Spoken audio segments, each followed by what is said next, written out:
Here's a picture of Uncle Art. Look at that. Arrhur, 2016 in Mexico? No, just in the Mexican restaurant. Oh, in a Mexican restaurant. Yeah. There you go. Nice, beautiful. Okay.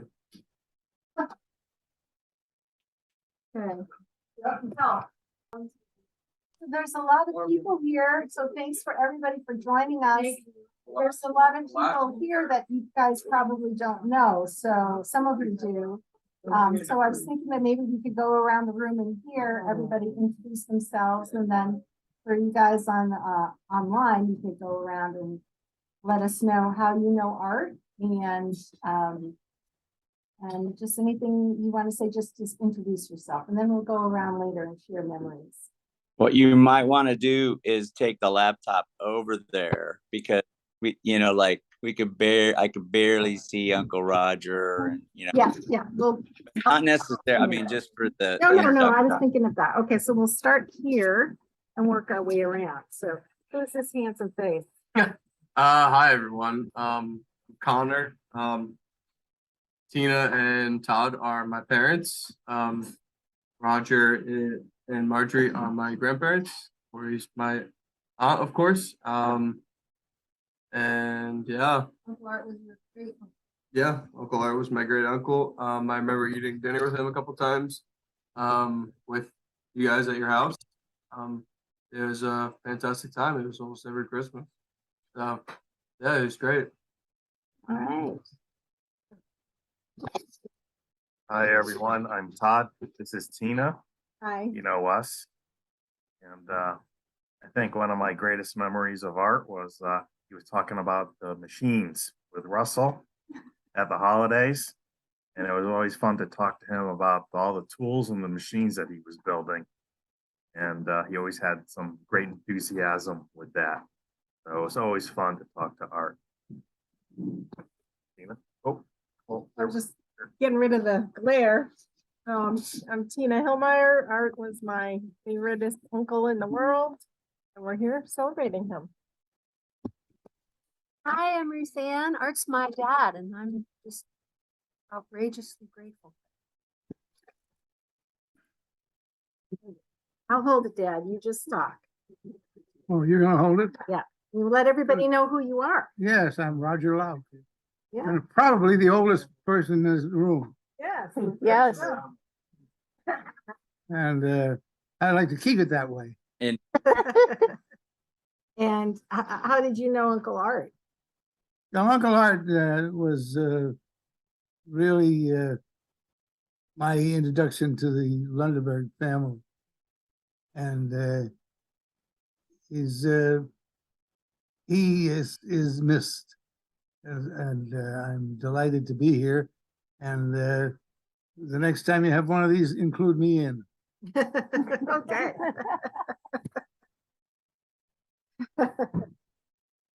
Hi, I'm John Louts Powell, Corey's husband. I met Art basically when Roger and Marge moved to a place in Farmington and they needed a new step.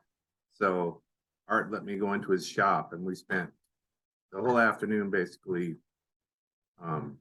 fabricating a weird looking little box that worked out well. He had all the great tools. It was a really fun time just having a full blown shop attached to his house. He didn't even have to go outside to get into it. I always have envied him because of it. So great guy. Cool. Hey everybody, I'm Chris Hillmeyer. I'm their child. I was pretty much a kid when I knew Art, so to me it was just kind of like some dude who's just loved food. Every time he'd come over to the cookout, he would tell my dad how much he loved his hamburgers, and I just kind of remember, like, you're a kid, so you don't have like great perspective on him, but he was just like really nice guy. And I just remember him loving my dad's burgers, and he would come over and absolutely munch them. So That's what my kid's perspective was from him. So moving on. That's a good memory. And the funny thing is that Art really didn't like to eat much at all. We had a hard time getting to eat, but couldn't get enough of Thai food. Yeah, they're pretty good. Do you want to tell them who you are? Hi, I'm Marjorie Loucks. My husband is Roger Loucks down at the other end, so I'm related to him. And how do you know Art? And Art, I have a picture of him, it was in the newspaper in his obit. And I just found out that this gorgeous picture of this hunky man was taken with at his wedding, because he would never wear a suit whatsoever. He abominated it. Anyway, I want to show you this because now I'm going to read this. Art was my older brother. I had another brother, even older, but he died very young. But Art was very important to me because I needed his stability. And he was that as strong as not only physically, but mentally. He lived in a nice box, and you're sure of it, right? What he believed in. And I didn't realize how much I leaned on him. Knowing he was still there, it made me feel so much better. And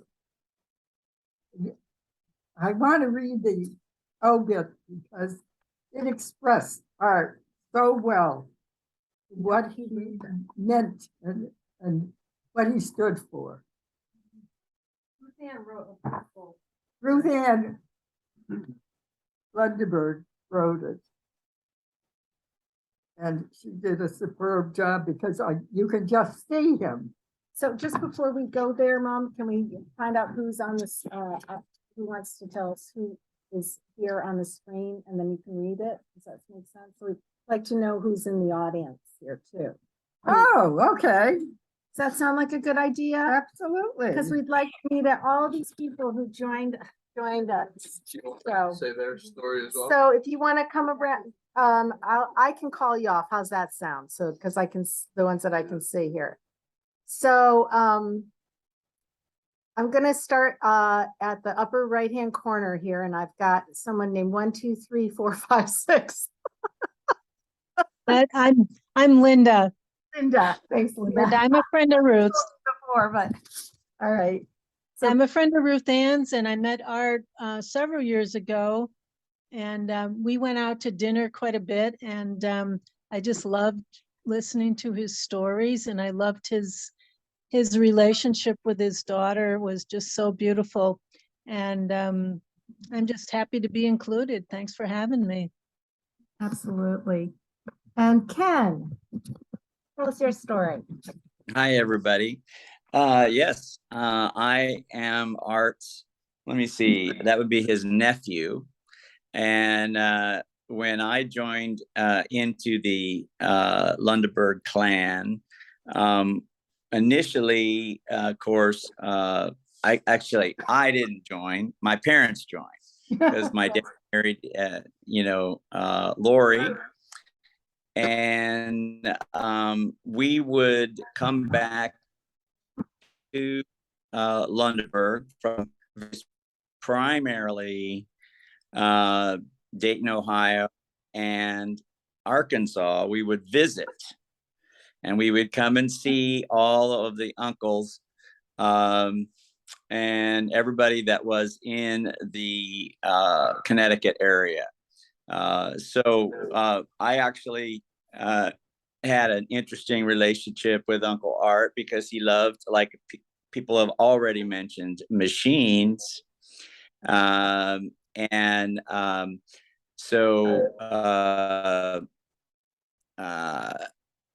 one time he took me to one of his plants, and talk about machines. There's stuff going everywhere.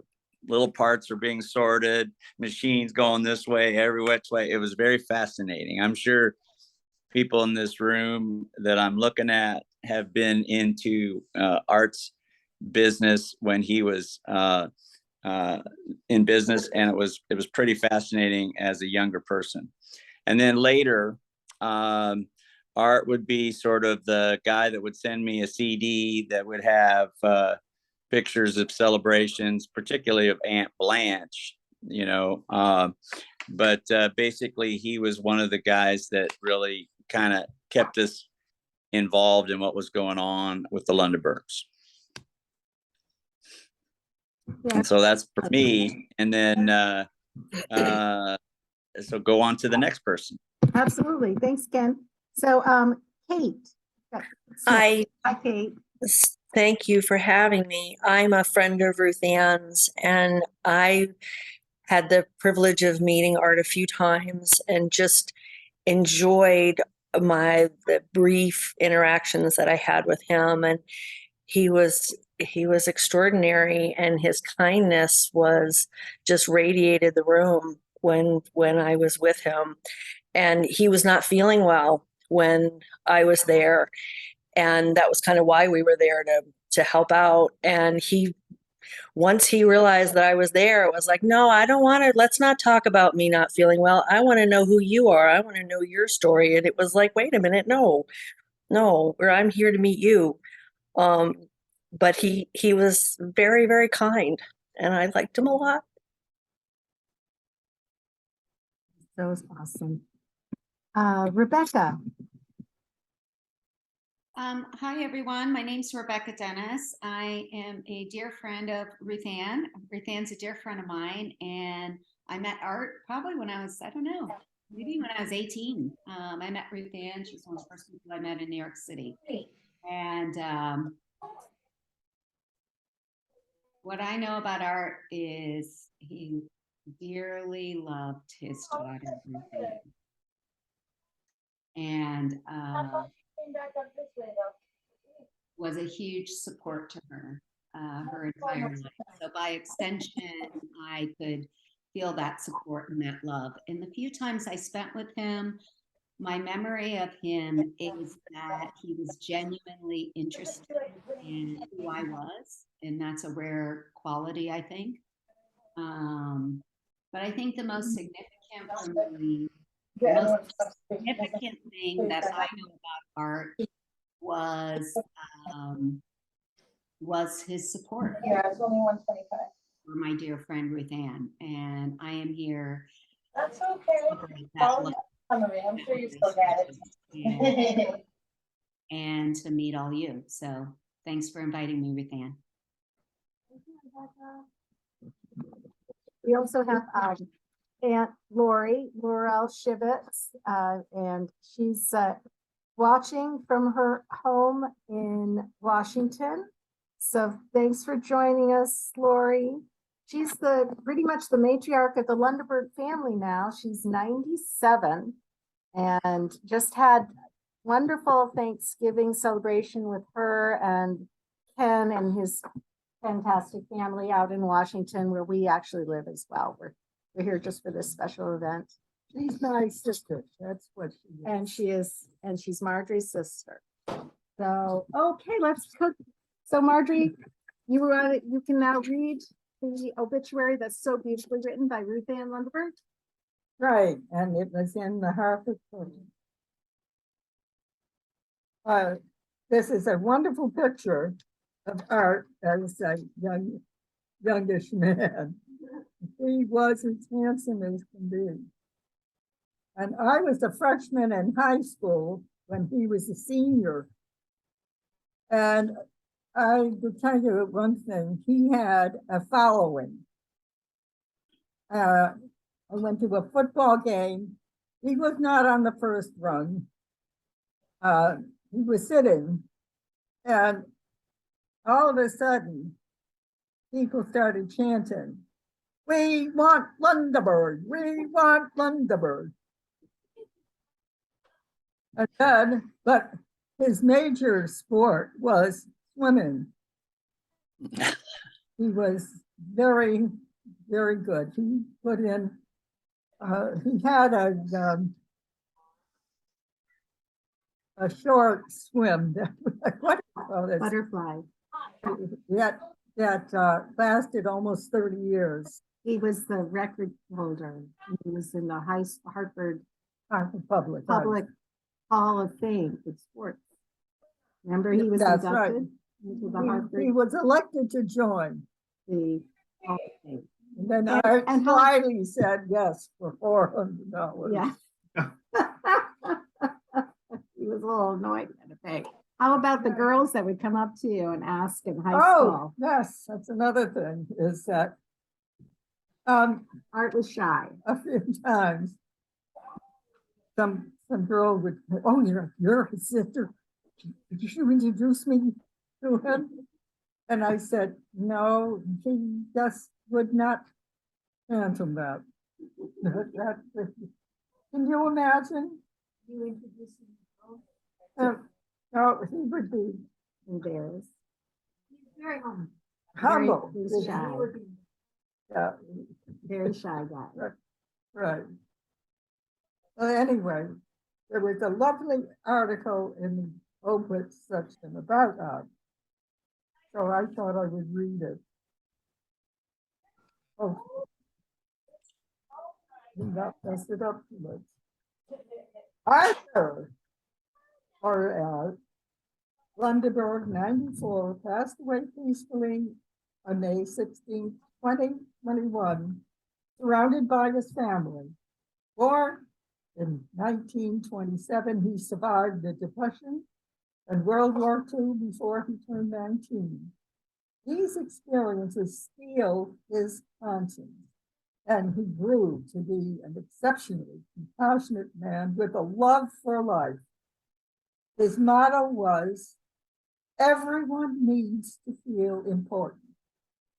He listened with his heart, like he had all the time in the world for you. But that's such an important thing. Known for his terrible jokes and his habit of singing Home on the Range at every opportunity. Art's biggest pleasure was helping others, family, friends, and neighbors, and especially his children's friends. He would help you build a deck, set up your wedding, clear out your basement, dig manure for your garden. Whatever you needed, Art was there with his knowledge and his pickup truck. I thought it said that he loved his pickup truck. That was such a part of him. Yes. It's not Art without his truck. His wife could have that. Right. No air conditioning. Now, as a teenager, what? Go ahead. You never needed air conditioning. No. You opened the windows. That's So all. cool. As a teenager, he worked in his uncle's Swedish grocery store. He attended Hartford Public High, where he was inducted into the Athletic Hall of Fame in 2010 for his outstanding performance in swimming. He served in the Navy, attended Ohio State, and traveled coast to coast several times, riding the rails. In 1957, he started Parts Feeders, a specialty machine shop. He worked there 50 years.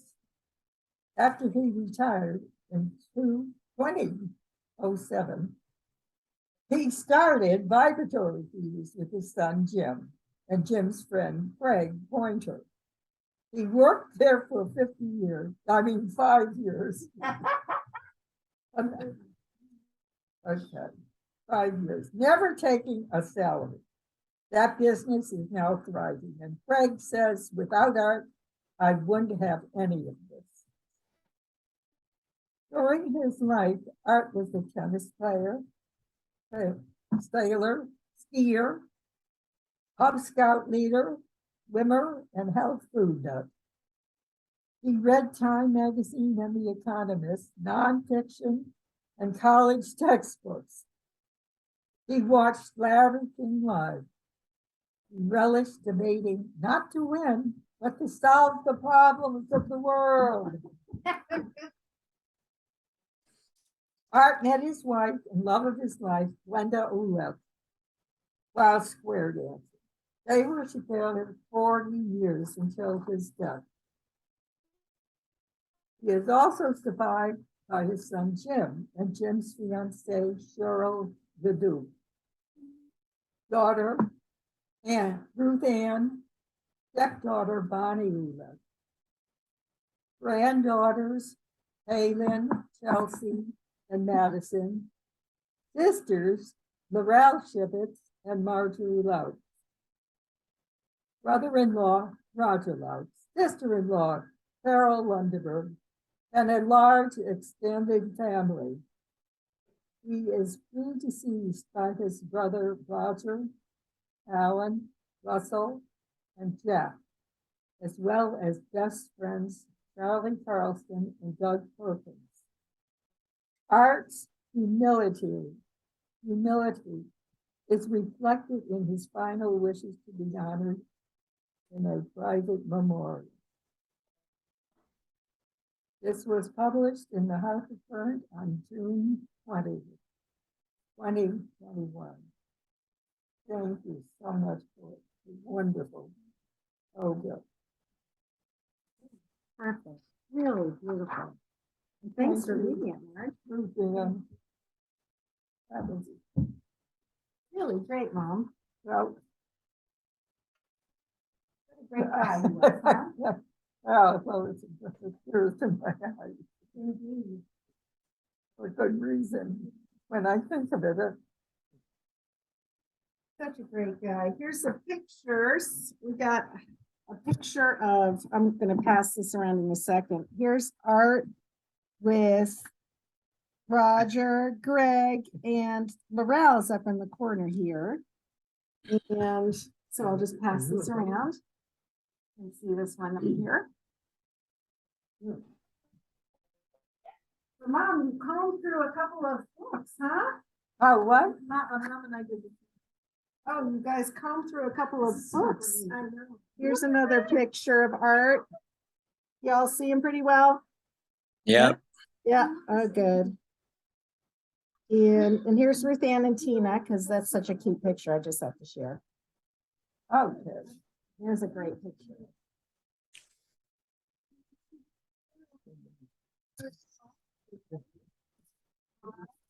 As that's going around, I have to say, Art was really special to me too. And I lived with him for like 3 years. Took me in because I had no place else to live. Oh. Yeah, and I was in East Hartford, and then I moved out west to start my first of 2 visits out there, but or 2 lives actually. But he was just so great. I mean, he was just so such a generous, quiet, sweet man. He's a great roommate or landlord, I should say.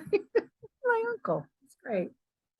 I have this awesome little bit of a video. It's about 5 minutes. I have it on Zoom. I mean, I have it on YouTube, and I'm trying to remember. I used to be pretty good at this Zoom stuff. It's been a while. Jack was a happy-go-lucky guy, and I'm sure that he would want everybody here to be happy and enjoy themselves tonight. He came from a family of 7 children. He was the oldest one. We had a mother who was sitting here, 89 years old. Well, 50 years ago, we married a housewife. And our father was a dreamer and inventor. I wouldn't say that our household was disorganized, but when I was about 14 years old, I ran away from home. 3 days later, I came back, and nobody knew that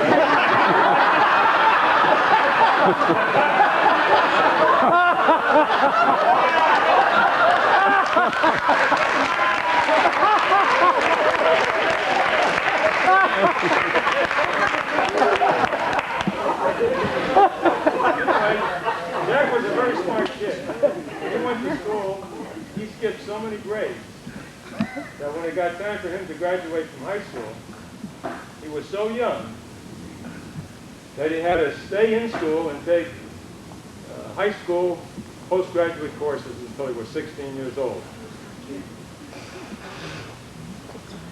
He had a remarkable memory.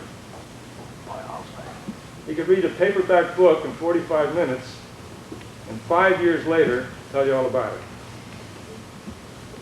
I remember a couple of years ago we had a cookout at my house and Jack was there. We had about 15 people and we were playing Trivia Pursuit. We had taken everybody on one side, and Jack on the other side, and Jack would have won easily. He just seemed to know all the answers. And he never watched television. Really, that's what's more amazing, because a lot of that was contemporary information. Somehow he absorbed it. Except sports, and he didn't care about sports. So anyway, he went into the Air Force, and while he was training in Texas, a 50 caliber shell went off in his hand. This put him in the hospital for a couple of months. And the original crew that he was with went on without him, and after a while, they were shot down over Germany. Jack was the flight engineer and the lead gunner on the B-17 bomber. He had 25 missions over Europe, came back to the United States, and he was learning to fly in a super fortress so he could bomb Japan, but then the war ended. He went off to college, got his degree in engineering and a master's in mathematics, and then he went on to the aerospace industry. While he was an engineer at Grumman, he taught advanced mathematics to the other engineers. He ended up at Boeing Aircraft out in Seattle, and he had 80 engineers under his supervision. When the government stopped funding the project he was working on, that's when he came back to Connecticut. Now, there was a service for Jack in Seattle on Thursday. I was there. I was talking to some of the engineers, and they told me of their affection and admiration for him. And they also said the reason they wanted him back so badly was because the project they were working on now, Jack's old crew had done most of the basic research from before. So anyway, Jack came back to Connecticut and he got 2 jobs. He went to work for his father and he went to work for Slocum. Neither one of them paid very well.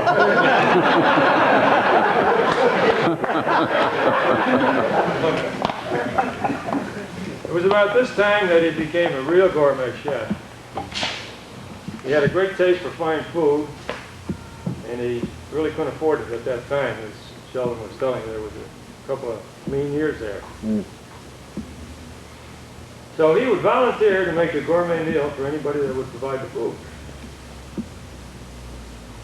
And it worked so well that he started the new fragrant School of Cookery. And that way, all the students brought their food, and every week they had a fantastic gourmet feast. And it was about this time that he got started with the luau. He had the first annual one in my backyard. I can remember going over his house one Sunday for brunch. Got there around 10:30, and we didn't eat until 3 o'clock. I said, Jack, how come you always make everybody wait so long before you serve the food?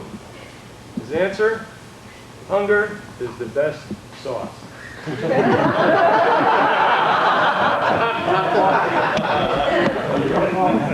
know, as an older brother, he gave me lots of good advice, and the one I liked most of all was, if somebody does you wrong, whether they're justified or not, forget it. Forgive them. Because if you carry hard feelings in your heart, you're only going to hurt yourself. And that's the way he was. He didn't hate anyone. And you know, whenever I hear Frank Sinatra sing, I did it my way, I think of Jack. Jack did it his way. Thank you.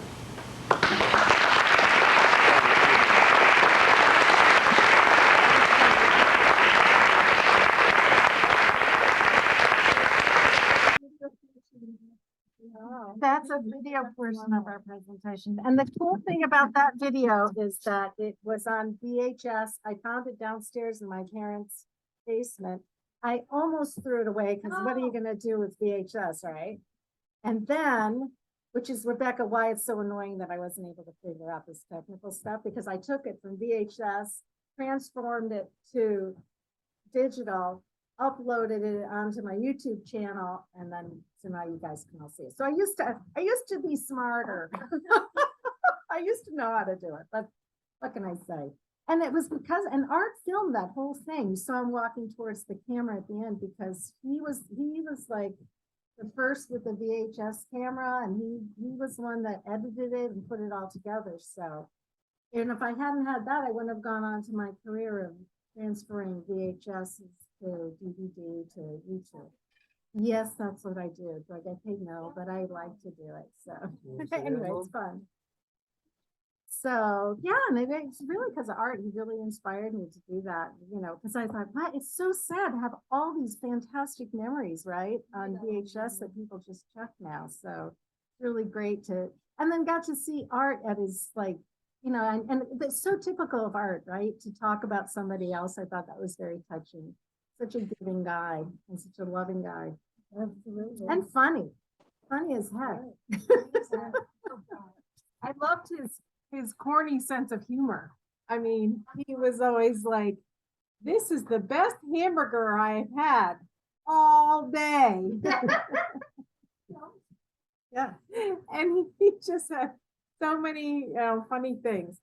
But I just wanted to share a memory of Art had pneumonia really bad and somehow survived it. It was really miraculous. And after that, he was at a rehab center recuperating. And I went to see him. And I was there one time for about 45 minutes. And I counted the amount of people that stopped in to see him, the staff.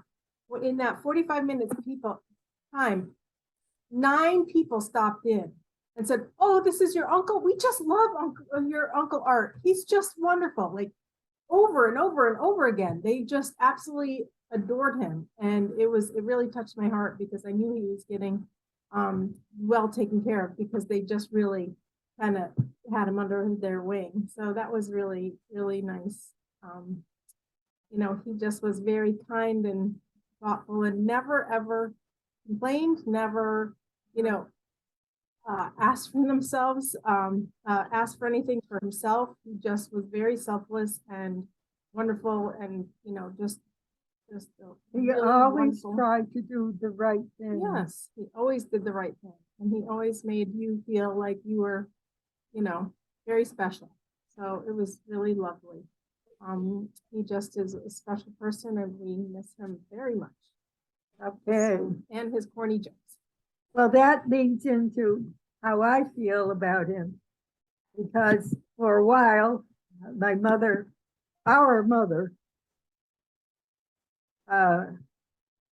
was living in a housing for the elderly. She had, she was very apprehensive into going into it because he had never lived alone. So he had a very hard time getting used to it, but after she got used to it and got to know the people, she had a ball. Because she found a lot of people came to her for advice because she was very knowledgeable in a lot of ways. Anyway, got to the point where he was getting much older, and I would go and spend my day over at her place, and then come home about 3:30 or 4 o'clock. And then I found out that Art came every night and stayed the night with her. And this went on for about a year. When, as he told her, that when you can't walk, then we're going to have to put you in a housing for the elderly so that you will get help. And that moment did come. She was very apprehensive. And again, we went through the same kind of thing to be there for her. I would go in to see my mother before lunch, make sure she ate lunch, and then come home and make supper for my family. And again, I found out Art also went in, but at nighttime to make sure everything was all right. Same thing when, and so all I can say is if my mother had a wonderful 11 years of her life. And a lot of it was due to Art and his thoughtfulness and his ability to find out what was needed and did it. Thank you. Next. So does anybody online have anything that they want to add? I just want to say, I really enjoyed his stories, and especially the ones where what he did in his younger days, like hopping on the rail trains and going across the country. It just sounded so interesting. I mean, it's not every person that wants to, hop on a train and just travel like that. And there was a lot of other stories as well, but those are the ones that really stuck with me. And he could tell a good yarn. He kept you engaged. He really had a way with words. So I enjoyed when we visited all of his different stories. And there was a lot about Ruth Ann, but I'll keep that to myself. Oh. All good. It was all good. Yeah. Anybody else want to add anything more, or anybody here? Share more? Stories about the wonderful sky. You were just 5, you weren't responsible. That's all I know. Hamburgers. What about Ruth Ann? She's probably got a few stories of Art. Stories. Yes, yes, please do. There you go. Hi. Yeah, you would think I have lots of stories, but I don't. I have tiny anecdotes, like the time, like Marge was talking about, Tina, I'm sorry, was talking about my dad in the rehab. And he was very, very sick. And it was a miracle that he survived. And he was still very sick in the rehab.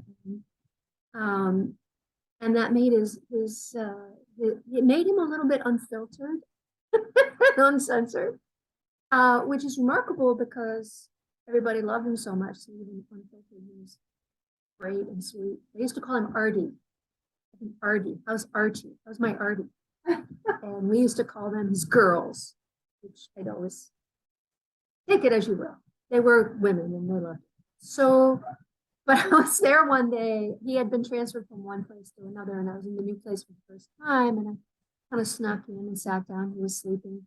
I didn't want to wake him up, but he kind of half woke up when one of the aides came in the room.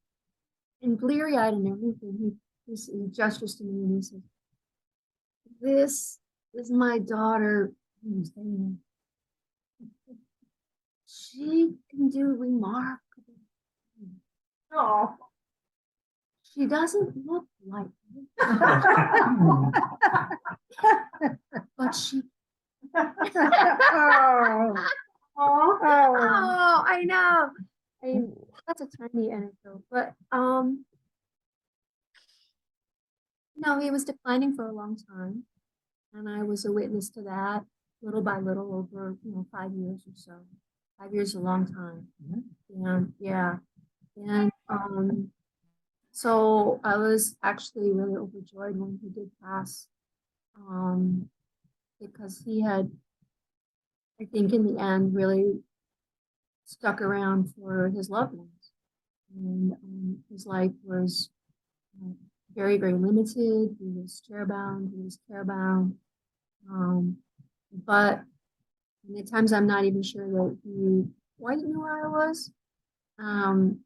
It would go in and out, but every time I showed up, he'd go, "Hey!" Oh, Right? yeah. So he was just so dreamy. And so when he did die, I was very, very peaceful about it and very joyful about it. He always loved the water. He was a sailor. He loved to eat fish. He loved to swim. He loved the beach. And the morning after he passed about 2 a.m. and on a Sunday, and I got up and went to church that day. And I came back from church, and on the porch of my cottage, there were 3 perfect little seashells on the porch. I live nowhere near the ocean. I live in Western Massachusetts. 3 perfect little seashells on my front porch. Oh, Yeah, when I came home. Go, you right? yeah. Yeah, let that sink in. Yeah, I don't live near the beach. It's out of the blue, I came home, 3 seashells. Yeah. Oh, But when, of course, there was that initial sort of euphoria of knowing that he was free and gone home, and that long decline he was done, and his work was done here. And that tremendous gratitude, but of course it hurts a lot. And one of the reasons I just still almost can't comprehend it. But I can say that when I've heard people say that, your parents live on inside their children. And I always thought that was a metaphor or a story. But that's been my actual real experience. And without consciously trying to, I've just become more like him since he passed. And that's made me a better person. Yeah. Yeah. And, it's changed the way I talk, and values. And it's been really transformative. And I do feel loved and supported by him. I'll leave it at that, huh? that's sweet. Yeah, it's quite a profound, it's miraculous. Oh, yes. Yeah, I do feel, I just become more like him without really trying. It is wonderful because he was so Because great. he lives on. Yes, he lives on. And just an example of a really, really good human being. To be, and in any way, a little bit more is to be a better human being. I was very spoiled having him as my father. But I knew I was. I was more very privileged because he would help my friends. He would be a dad to my friends, especially the boyfriends and guy friends. And he would help them do stuff like get an apartment and get a car or start a business, or he sent all my ex-boyfriends birthday cards. He always wants. Son, he's like he just took everyone into his own, right? And he never judged anyone. He could talk to anybody and really, put his judgments aside. He was remarkable. He could draw anybody up, of any kind of person. And he did. If he met you, he was going to draw you up. That's because it's humility, Tremendous. and you can't help but know it when you're talking to him. Right. So there is nothing in him that's ever gone through, had somebody not feel welcome. Exactly. He made everyone feel welcome. Exactly. Absolutely. Indeed. And as his daughter, I was a real privilege to be raised by that person, of course. And as I grew up and I made friends with, grown-ups, other grown-ups, young adults, and they would tell me about their relationships with their parents, and some better, some worse, about it, getting advice, about being told this should. My mom says I should do that. Right? Or I would see a mom or a dad say to their child, "You should. I don't know why you don't trust."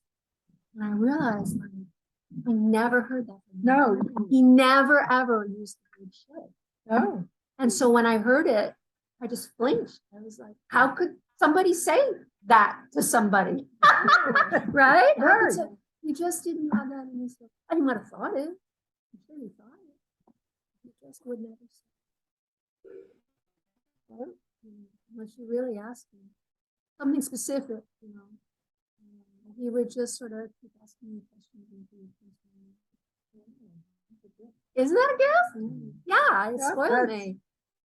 That's why I never take advice. That's why I never do that's why I never do what I should do. Right? Shouldn't do. That's right. He would never tell you directly. You never He tell me goes directly. in the back door Yeah, he does. He goes in the back door. and he talks about that, and all of a sudden, next thing you know, you're through the door. Well, because he made a lot of sense. Because, well, that's his way of being able to express himself without saying, no, this is what you do. No No. pointing of the fingers. No, he would say, well, I can relate. It's like the time I was writing the rules. And I was in California. Right. Story, and you'd be like, where are you going with this? And a lot of times I didn't know. I'd interrupt him. Are we still having the same conversation? And then he'd say, I don't know. And then he would continue. But he liked to talk about, because he was riding freight trains. He was camping. He wasn't buying a ticket on the Amtrak. Oh, yeah. Yeah, so You can't do that anymore. he yes. He told me why you can't do it. Why is Because that? everything is now, if you go to a railroad station, you don't see freight trains, you see flatbeds, and everything is tied down. Yeah. You can't ride that. You can't ride that. No. So yeah, it was highly illegal at the time. Very disruptive. He liked it. He liked that he had some wild oats. He had ended up in jail and almost in jail, and been a bad influence. I think that made a big difference. Well, he would try everything once. You know what he said? He said, the day I found out cigarettes are bad for you, I quit. And I just makes you like, yeah, Dad. I had so many times where I said, yeah, you're right, Dad. Because maybe, his strategy for interpersonal conflict was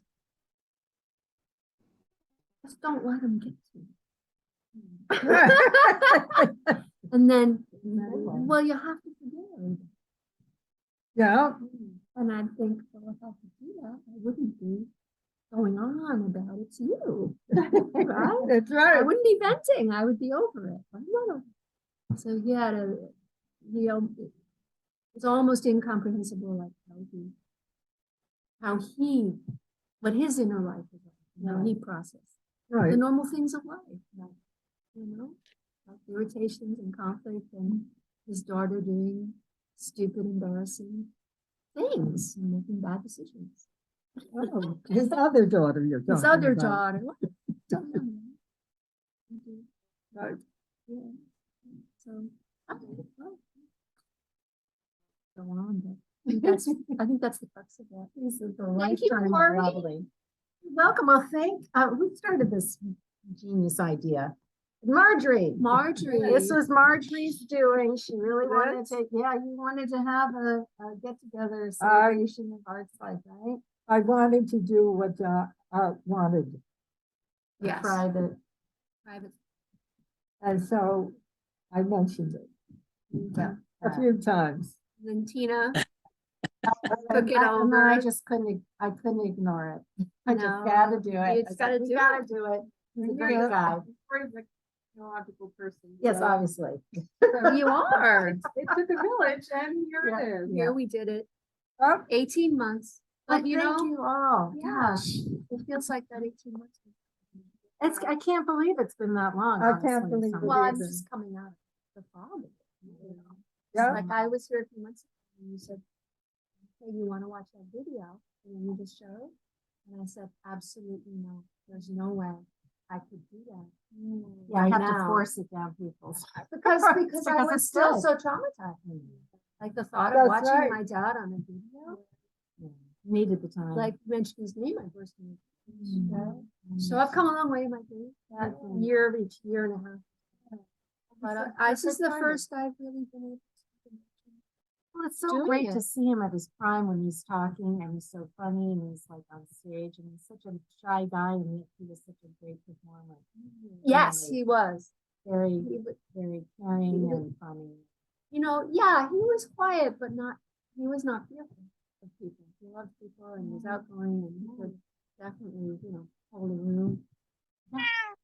Yeah, he just, yeah, he was humble. He was. It really shows the essence of your dad when he's talking about somebody else and he knew so much about his brother and really loved him so. Just the essence of art. That's why I thought it'd be so cool to get to see him. in his Doing that, 'cause he doing did that a something. lot. A lot. Could I tell you a little anecdote? Sure. Again, it's back in our school days. He, he told me that, it's funny. He said he has guys come up to him to do things. And he would have them make a book report for him. You ever hear of kids going up to a hero and want to do something for him and is asked to do something? Well, this time for his English class, he had he handed in some work that wasn't his own. So he decided, he told me, to try it himself. So he read whatever it was. And he wrote a report, and the teacher handed it back. F. She didn't believe he did it. She said, "Who did this? This is wonderful." Oh. He wrote it out, and I said, "That's art."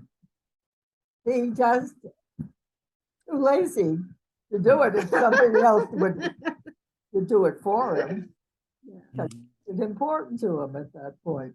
Right, right.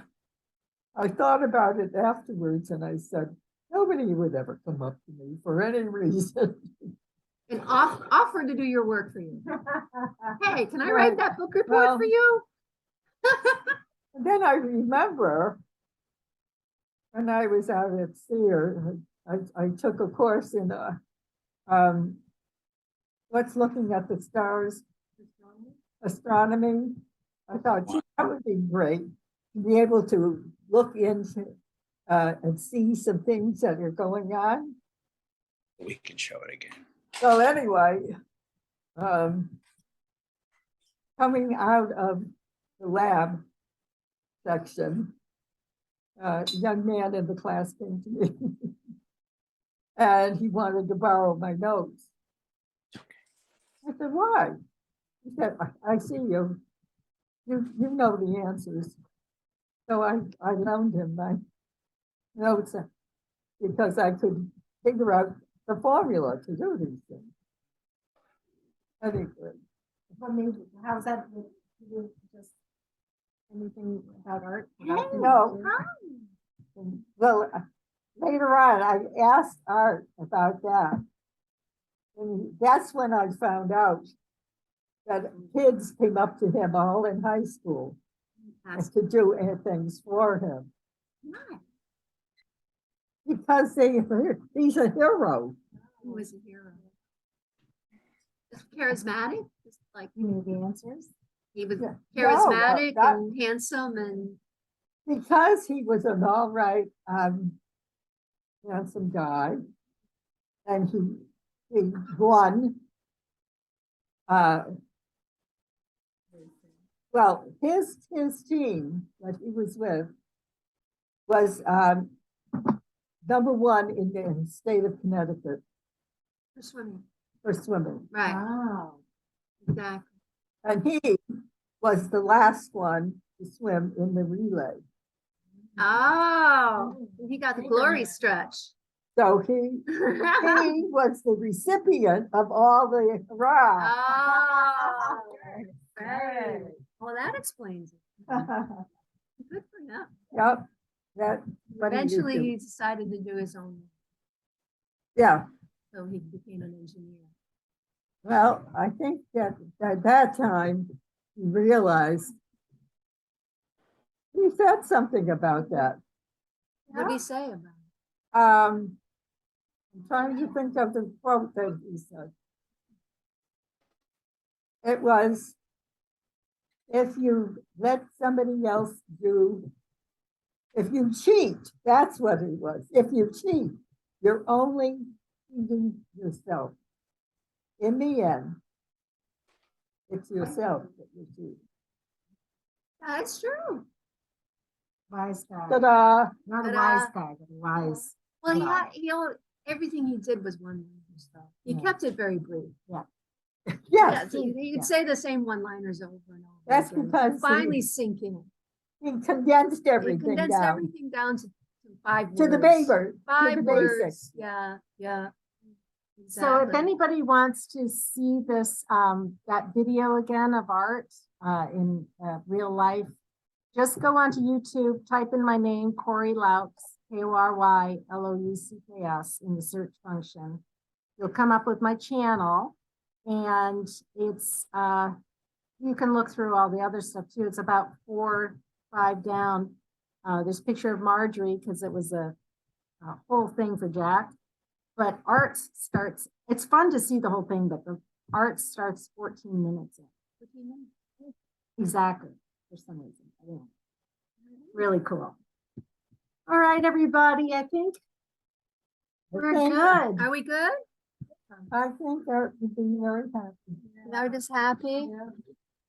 You guys all happy too? Good. Good. Thank you, everyone. Thank you for coming. Thank You bet. My So beloved. great to see you, Aunt Lori. And safe travels. Merry Christmas. Bye for now. Bye-bye. Talk to Okay. you guys later. You bet.